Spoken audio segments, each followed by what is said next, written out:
Hey guys, welcome back. We have already talked about induced electric field. हमने ये देखा कि भाई ये जो इलेक्ट्रिक फील्ड है और हम जिस इलेक्ट्रोस्टैटिक फील्ड को जानते हैं दोनों completely अलग है. तो आज हम उस पर्टिकुलर कंसेप्ट के एप्लीकेशंस को थोड़ा अच्छे से देखेंगे. ठीक है, मैंने कुछ ज़्यादा क्वेश्चंस नहीं है, 3-4 क्वेश्चंस ही हैं जिसमें हम इस कंसेप्ट को अच्छे से यूज़ करेंगे. Right, so let's start off with this. देखो क्वेश्चन ऐसा है कि there is a conducting ring of mass m. ठीक है, this is the ring that we are talking about. इसका मास m है एंड रेडियस r, इसका रेडियस r मान लिया हमने. This is the centre and charge distribution lambda coulomb per metre. Let us say इसके ring पे there is a charge distribution और इस चार्ज डिस्ट्रीब्यूशन का जो डेंसिटी है that is given as what? That is given as lambda coulomb per meter. ठीक है, is placed on a smooth surface with magnetic field B inside the plane of the region. ये जो reason दिख रहा है इस region में magnetic field है inside the plane of the region. इसका रेडियस a है. This is the region of magnetic field. और ये जो पूरा सेटअप है ये तुम कहाँ पर इमेजिन करोगे? You will imagine this on a horizontal plane. एक हॉराइजॉन्टल प्लेन पे ये सेटअप रखा गया है ऐसा. ठीक है ना. If B suddenly switched off, ध्यान से सुनना, बी को हमने सडनली स्विच ऑफ कर दिया. Find the angular velocity of the ring. ठीक है, अगर हमने इस मैग्नेटिक फील्ड को सडनली बंद कर दिया तो ये घूमना चालू करेगा. ये जो रिंग है आर रेडियस का m मास का, ये रिंग घूमना चालू करेगा. उसका एंगुलर वेलोसिटी पूछा गया. नाउ द क्वेश्चन इज क्यों घूमना चालू करेगा? Let's first analyse this. तो क्वेश्चन में ये कहा गया कि इस रीजन के through initially there is magnetic field, there is a flux. So what is the initial magnetic flux through the region? There is magnetic field into area. In this case that is pi a square. Right? And what will happen after some time? After some time, suddenly the magnetic field is switched off. That means magnetic flux जो है इस loop के through वो suddenly क्या हो जाता है? Zero हो जाता है. So, do we encounter a change in flux in this case? Yes, del phi. Let's find out the change in flux in this case. Final minus initial. मैं माइनस साइन को ignore करता हूँ, directly magnitude लिखता हूँ. Change in flux in this case हम क्या लिख सकते हैं? b into pi a square. मतलब फ्लक्स बदला है. राइट, और फ्लक्स बदलेगा तो व्हाट डू वी नो? अगर फ्लक्स किसी के थ्रू बदलता है obviously there will be an induced EMF in the circuit. So ध्यान से देखो, ये बड़ा सा सर्कुलर लूप है, ये हमारा सर्किट है. दिस इज आवर सर्किट और इसके अंदर ये जो तुमको डीप ब्लू कलर का रीजन दिख रहा है इसके थ्रू फ्लक्स बदल चुका है. तो इस रिंग में there will be an EMF induced. So what is the EMF induced in this case? That is change of flux by time taken for the change. Let us say इस flux को b into pi a square से zero होने में कितना time लगता है? Del T time लगता है. तो what is the EMF induced in this case? ध्यान से देखो, that is b into pi a square divided by del t. That is the average EMF induced in the circuit. Is that clear? पक्का समझ में आया? This is Faraday's law. Now अगर EMF induce होगा तो वो करंट भगाना चाहेगा. Is that clear? But you remember ये एक नॉन कंडक्टिंग रिंग है. नॉन कंडक्टिंग रिंग का मतलब ये है कि यहाँ पर इस रिंग में तुमको जो चार्जेस दिख रहे हैं वो रिंग के साथ फिक्स्ड है. They are fixed with the ring, right? So if there is an EMF, there has to be an induced electric field. मैंने ये चीज़ बहुत अच्छे से समझाया था कि अगर EMF होगा तो induced electric field भी होगा, है ना. तो अगर electric field, induced electric field present है तो उसका डायरेक्शन किस तरफ होगा? एक बार जस्ट इमेजिन करो कि अगर ये कंडक्टिंग होता तो करंट फ्लो करता तो किस तरफ करता? And the reason is, as because the flux is decreasing, the current would have been such that it would like to produce magnetic field along the same direction. अगर ऐसा cross है तो current का डायरेक्शन कुछ ऐसा होना चाहिए था. Just put your thumb along the direction of current and curl your fingers and put it inside this region of the ring और तुमको field lines अंदर की तरफ दिखेगा. Is that clear? Which means in this case कि current जिस तरफ है, जिस तरह होना चाहिए उसी तरफ इलेक्ट्रिक फील्ड आएगा. वो अलग बात है कि यहाँ पर चार्जेस मूव नहीं कर पाएंगे, लेकिन करंट एक बार इमेजिन करके हम इलेक्ट्रिक फील्ड के डायरेक्शन को परसीव कर सकते हैं. तो इस जगह पर जो DQ चार्ज है उस पर कितना फोर्स लग रहा होगा? DQ इंटू ई. इस जगह पर जो DQ चार्ज है उस पर कितना लग रहा होगा? DQ इंटू ई. इस जगह पर कितना लग रहा होगा? DQ into E. Is that clear? इस जगह पर कितना लग रहा होगा? DQ इंटू ई. तो ये फोर्स दिख रहा है तुमको, हर जगह ये फोर्स लग रहा है. और इस फोर्स को अगर ध्यान से देखोगे DQ इंटू ई, तुमको प्रॉपर फील आएगा कि ये जो इलेक्ट्रिक फील्ड है, ये जो फोर्स लगा रहा है, ये रिंग को गोल घुमाना चाहता है. बात समझ में आई? जो इलेक्ट्रिक फील्ड है इस रिंग को गोल घुमाना चाहता है. Is that clear? पक्का. और एक चीज मैं तुमको बता के रखना चाहूंगा, ये जो इलेक्ट्रिक फील्ड तुमको दिख रहा है दिस इज शॉर्ट लिव्ड. ये जो इंड्यूस्ड इलेक्ट्रिक फील्ड है this is short lived. Short lived का मतलब है कि इलेक्ट्रिक फील्ड बहुत ही कम टाइम के लिए प्रेजेंट रहेगा, एग्जिस्ट करेगा. बिकॉज खुद सोच के देखो, इनिशियली मैग्नेटिक फील्ड बी था, सडनली तुमने इसको स्विच ऑफ कर दिया, बी से जीरो हो गया, उसके बाद फील्ड जो है वो जीरो ही है, उसके बाद फ्लक्स जीरो और जीरो ही मेंटेन्ड होता है। दैट मीन्स एक बार ये सोच के देखो कि ये जो ईएमएफ है, ये जो इंड्यूस्ड इलेक्ट्रिक फील्ड है, ये कब तक एग्जिस्ट करेगा? ये तब तक एग्जिस्ट करेगा जब तक इस लूप के थ्रू फ्लक्स बदलता है, एंड फ्लक्स जो है वो बहुत कम टाइम के लिए बदलता है, उसके बाद जीरो ही हो जाता है, उसके बाद और चेंज नहीं होता। दैट मीन्स इलेक्ट्रिक फील्ड जो है बहुत ही कम टाइम के लिए अपेयर करेगा, फिर जीरो हो जाएगा। बात समझ में आया? Is that clear? अभी बहुत कम टाइम के लिए अगर इलेक्ट्रिक फील्ड एग्जिस्ट करता है तो ये इलेक्ट्रिक फील्ड फोर्स कैसे लगाएगा? बहुत कम टाइम पे इस रिंग पे एक रोटेटरी टॉर्क लगाएगा, बिकॉज देख के समझ में आ रहा है कि ये फोर्स क्या करेगा? This is the net force on the ring, in this case is zero, but the net torque is not zero. तो ये जो टॉर्क है ये क्या करेगा? इसको झटका देगा, बिकॉज ये टॉर्क एवर लास्टिंग नहीं है, शॉर्ट लिव्ड है, इलेक्ट्रिक फील्ड का टॉर्क है, कुछ टाइम के बाद ये टॉर्क जीरो हो जाएगा। मतलब ऐसा समझना कि तुमने रिंग को पकड़ के घुमा के छोड़ दिया, घुमा के छोड़ दिया, कुछ ही टाइम के लिए तुमने टॉर्क लगाया। Is that clear? तो हम इसी कंसेप्ट का आगे जाके यूज करेंगे। एक बार हम इलेक्ट्रिक फील्ड का एक्सप्रेशन निकाल लेते हैं। तो इलेक्ट्रिक फील्ड ईएमएफ के टर्म्स में हम क्या लिख सकते हैं? E into two pi r, याद है ना? Work done by electric field two pi r, that is in this case कितना आएगा? This is B into pi a square divided by कितना आएगा? Del T.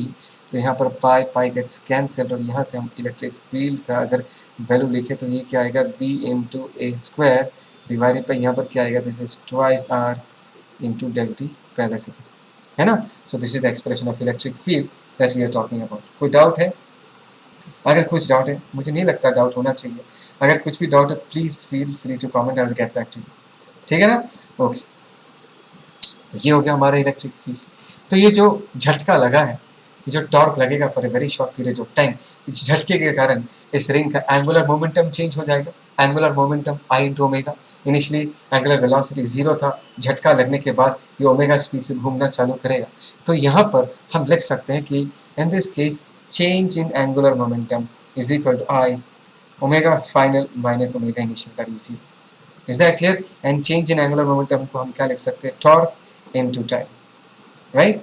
Change in angular momentum torque into time, मतलब जितने time के लिए torque लगता है उसको टाइम के साथ मल्टीप्लाई कर दो तो हमको एंगुलर मोमेंटम मिल जाएगा, that is I into omega in this case. ध्यान से देखो टॉर्क क्या होगा। अच्छा, टॉर्क मैं यहाँ लिख के देता हूँ, टॉर्क इन दिस केस क्या होगा, ध्यान से देखो। एक छोटा सा फोर्स अगर मैं देखता हूँ, this is d q into e, और इसका लीवर आर्म क्या होगा? If this is the axis of rotation, अगर ये एक्सिस है इसके अबाउट ऐसा घूमना चाहेगा, so r is the radius और द लीवर आर्म, तो d q e into r कर दिया।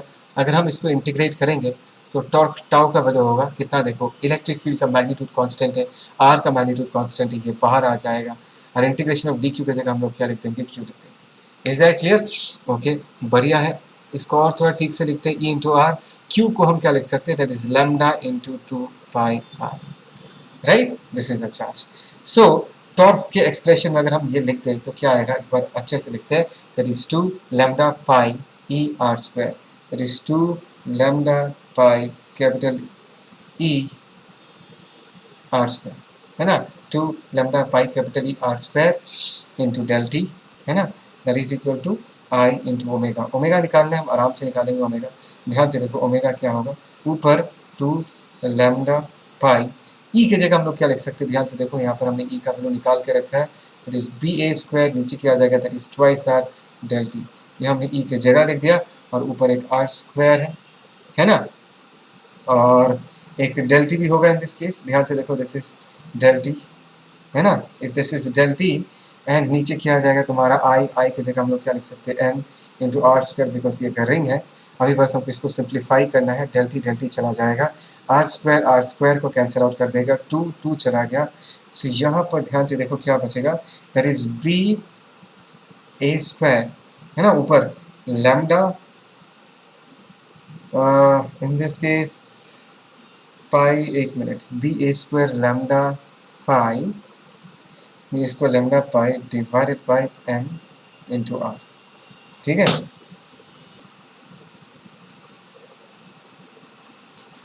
ठीक है, so this is the expression for angular velocity. Is that clear? पक्का?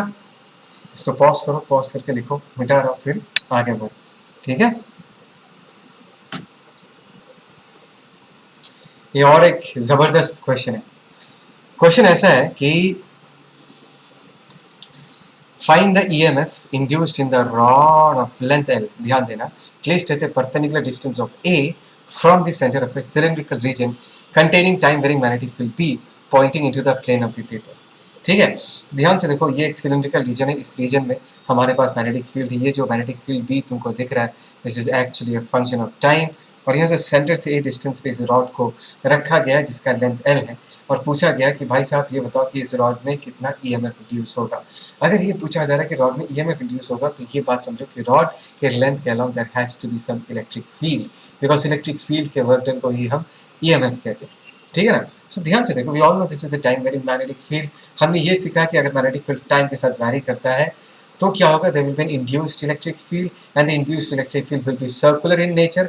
ध्यान से देखना, तो मैंने क्या किया है, सेंटर से आर डिस्टेंस पे इस जगह पर, रॉड की इस जगह पर इलेक्ट्रिक फील्ड किस तरफ होगा वो निकालेंगे। जस्ट ट्राई टू अंडरस्टैंड कि इलेक्ट्रिक फील्ड जो है वो सर्कुलर होगा। ये जो पिंक कलर का तुमको लूप दिख रहा है, this is electric field loop, induced electric field का लूप है। तो इस जगह पर, इस पर्टिकुलर जगह पर अगर मैं रॉड पे इलेक्ट्रिक फील्ड का डायरेक्शन लिखना चाहूँ, वो इस तरफ होगा, जो ब्लू कलर का हमने एरो देखे रखे। सो this is the direction of electric field. अभी खुद सोच के देखो, देखो इस इलेक्ट्रिक फील्ड का क्या कोई भी कंपोनेंट इस रॉड के लेंथ के अलोंग आएगा? Definitely yes, yes there will be a component of electric field along the length of the rod। अगर इस रॉड के लेंथ के along there is a component of electric field, तो ये इलेक्ट्रिक फील्ड क्या करेगा, इस लेंथ के अलोंग चार्जेस को रीडिस्ट्रीब्यूट करेगा। इस तरफ मैं एक बार करके दिखाता हूँ, लेट अस इसको एक्सटेंड करते हैं, let us this is vertical, अगर ये थीटा मानता हूँ तो ये भी थीटा होगा। This is theta, this angle is what 90 minus theta, तो ये कंपोनेंट कितना होगा, this is E sine 90 minus theta, that is in this case E cos theta. तो ध्यान से देखो, यहाँ पर एक इलेक्ट्रिक फील्ड है ई कॉस थीटा, और ये इलेक्ट्रिक फील्ड क्या करेगा, चार्जेस को रीडिस्ट्रीब्यूट करेगा।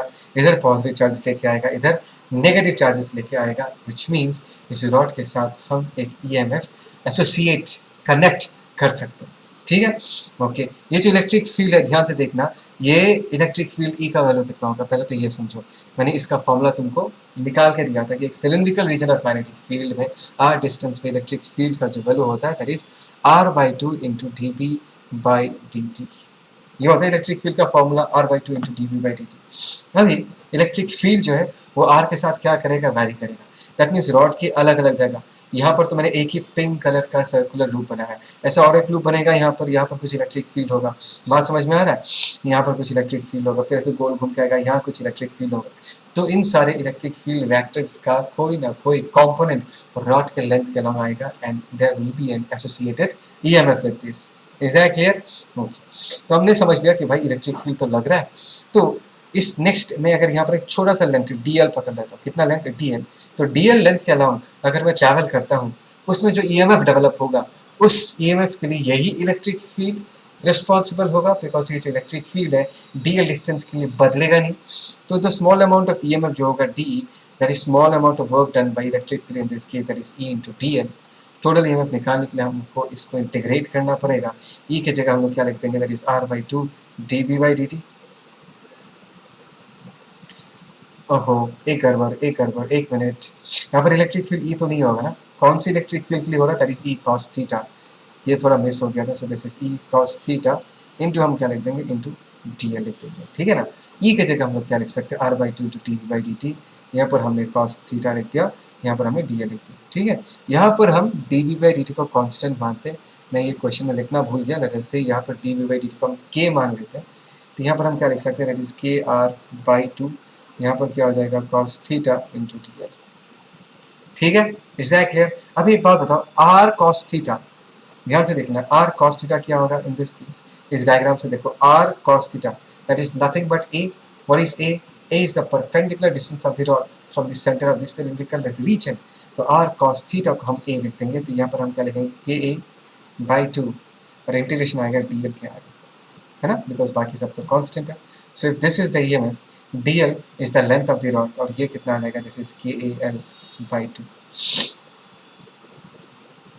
ठीक है, या तुम इसको ऐसे भी लिख सकते हो, al/2 इंटू dB/dt, के जगह al/2 इंटू dB/dt भी लिख सकते हो। ये एक इम्पॉर्टेंट बेसिकली फॉर्मूला है ईएमएफ का एक रॉड में टाइम वेरिंग मैग्नेटिक फील्ड के लिए। देखो यहाँ पर रॉड मूव नहीं कर रहा, वो हमने मोशनल ईएमएफ के टर्म्स में डिस्कस किया था, राइट, जब रॉड मूव करता है। ये कहानी कंप्लीटली अलग है। यहाँ पर we are dealing with a time varying magnetic field. Time varying magnetic field electric field बनाता है, और वही इलेक्ट्रिक फील्ड इस रॉड में ईएमएफ डेवलप करने के लिए रिस्पॉन्सिबल है। Is that clear? क्या तुमको ये बात समझ में आया? So this is the EMF, ध्यान से देखो, that is AL/2 into dV/dt। This is the expression, इसको हम आगे जाके बहुत यूज करेंगे, तो इस एक्सप्रेशन को अच्छे से याद रखो, ठीक है? फाइन, तो आगे बढ़ते हैं। इसको मिटा रहा हूँ, पॉज करके लिखो अच्छे से। Okay, now let's see this question.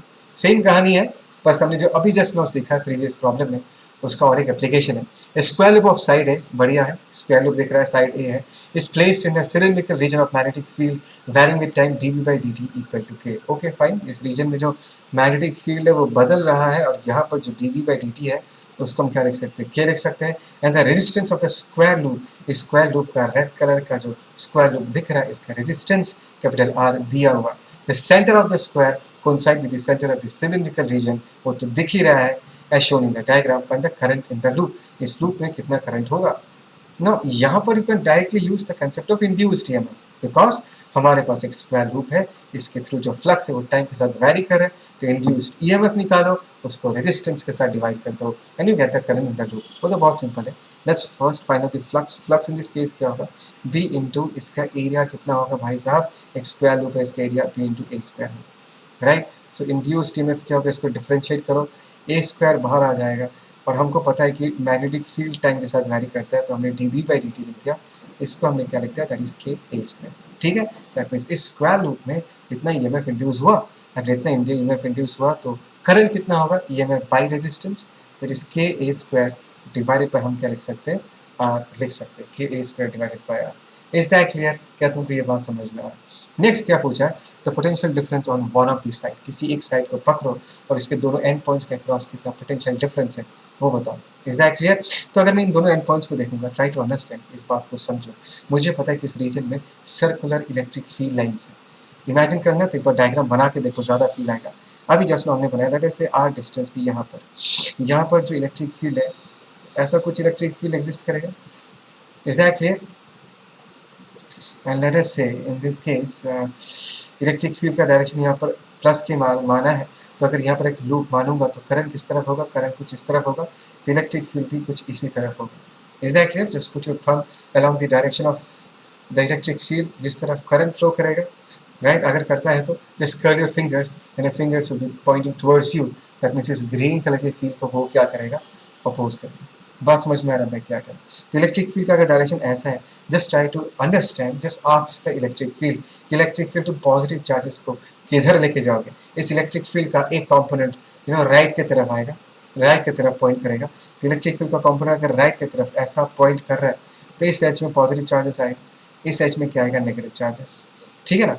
तो यहाँ पर हम एक बैटरी अगर बनाएंगे तो पॉजिटिव नेगेटिव हम ऐसे बना देंगे, लेट अस से देयर इज ई, पॉजिटिव इस तरफ, नेगेटिव इस तरफ। Is that clear? और इस EMF E का वैल्यू कितना है वो तो हमने जस्ट नाउ फॉर्मूला में सीख के रखा है, that is L/2। A is the perpendicular distance. अभी इस रॉड का सेंटर से परपेंडिकुलर डिस्टेंस कितना है? That is A/2। L is the length, length की जगह हम लोग क्या लिख सकते हैं? L, AL/2 into dV/dt। dV/dt को हम क्या लिख सकते हैं? K। So in this case this is K a square divided bye 4। So this is the EMF which is developed across the length of the rod. Is that clear? एक rod, potential difference in दोनों and points के across क्या होगा? यही होगा। Is that clear? This is the potential difference across one side. समझ में आया? तो सिमिलरली यहाँ पर भी देखो, ध्यान से देखो, ये सर्कल जब घूम के यहाँ तक जाएगा, यहाँ पर भी इलेक्ट्रिक फील्ड का डायरेक्शन कुछ इस तरफ होगा, ये पॉजिटिव होगा, ये नेगेटिव होगा। बात समझ में आ रहा है मैं क्या कह रहा हूँ? तो यहाँ पर भी एक पॉजिटिव नेगेटिव आएगा। Is that clear? यहाँ पर भी एक नेगेटिव पॉजिटिव आएगा, यहाँ पर भी एक नेगेटिव पॉजिटिव आएगा। समझ में आया? Is that clear? तो हर एक रॉड में मैं एक बैटरी, एक EMF मान सकता हूँ, तो 1 2 3 4। सो यहाँ से just for the sake of discussion अगर मैं नेट EMF लिखना चाहूँ, क्या लिखना चाहूँ? Net EMF, negative to positive, negative to positive, negative to positive, negative to positive.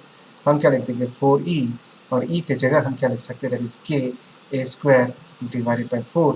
देखो 4 gets cancel, in this K a square आता है। और ध्यान से देखो EMF जो आया था टोटल, वो भी इंड्यूस्ड EMF के कंसेप्ट जो EMF आया था वो भी K a स्क्वायर था, और यहाँ पर जो नेट EMF आया है वो भी क्या है? वो भी K a स्क्वायर ही है।